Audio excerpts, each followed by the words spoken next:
Друзья, всем привет! Это канал Матрешка с поварешкой. Спасибо, что вы с нами. Сегодня у нас будет котлета в тесте. Да не просто в тесте, а вы знаете, в такой съедобной корзиночке, которая будет полна очень ароматного вкусного бульона с очень-очень сочной котлетой. А приготовить, очень просто. Сначала приготовим тесто. Я заранее просеяла 250 грамм муки пшеничной высшего сорта. Добавляю пол чайной ложки разрыхлителя. Перемешиваю все это. Кстати, тесто, не бойтесь, получится абсолютно у каждого.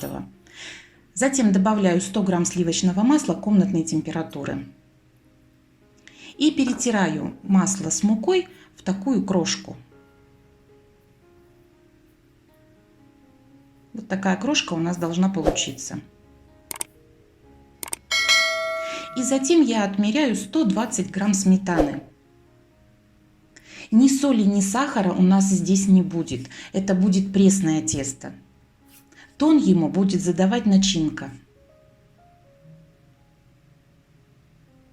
Добавили 120 грамм сметаны и теперь все хорошо вымешиваем. Получается вот такой колобок теста, абсолютно не липнущий к рукам. Перекладываем его в пакет и отправляем в холодильник минимум на 30 минут. Сами пока занимаемся котлетами. У меня 300 грамм фарша, добавляю немного соли. Смесь молотых перцев и кориандра, но это по усмотрению, по желанию. И одну среднюю луковицу, очень хорошо измельченную. Я люблю натереть на крупной терке. Очень много сока получается. И котлеты получаются очень-очень сочными. Теперь фарш хорошо вымешиваем. И делим его на примерно одинаковые 6 котлет.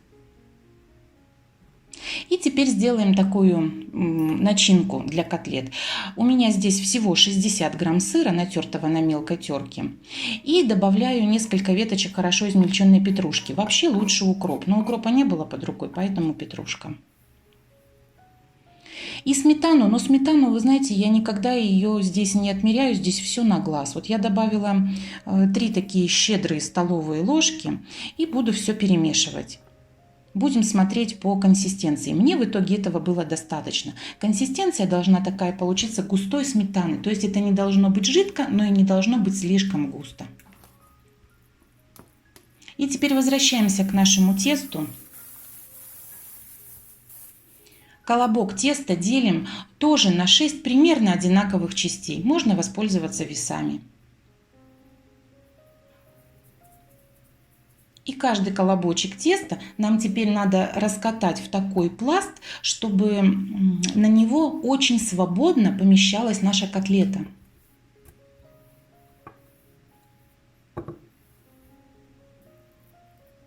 Вот так выкладываем на середину. И теперь в котлете с смоченными в воде руками формируем такое углубление в виде гнездышка.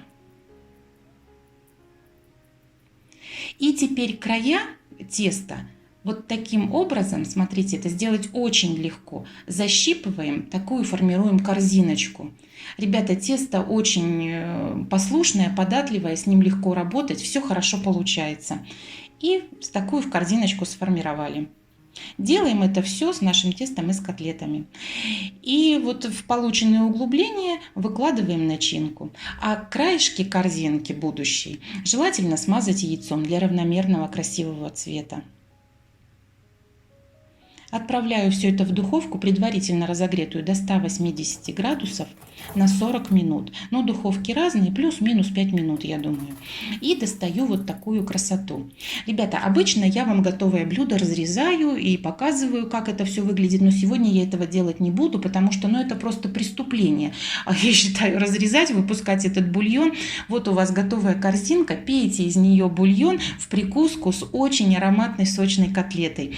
И, кстати, это тесто, оно пресное, оно универсальное. Его можно готовить и со сладкими начинками. Как я вам уже говорила, тон ему будут задавать именно ваши начинки. Друзья мои, попробуйте, у вас обязательно все получится, и я думаю, вы не пожалеете. Я вам желаю всем приятного аппетита. Готовьте с душой, и у вас обязательно все получится. Желаю вам крепкого здоровья и удачи. Пока-пока.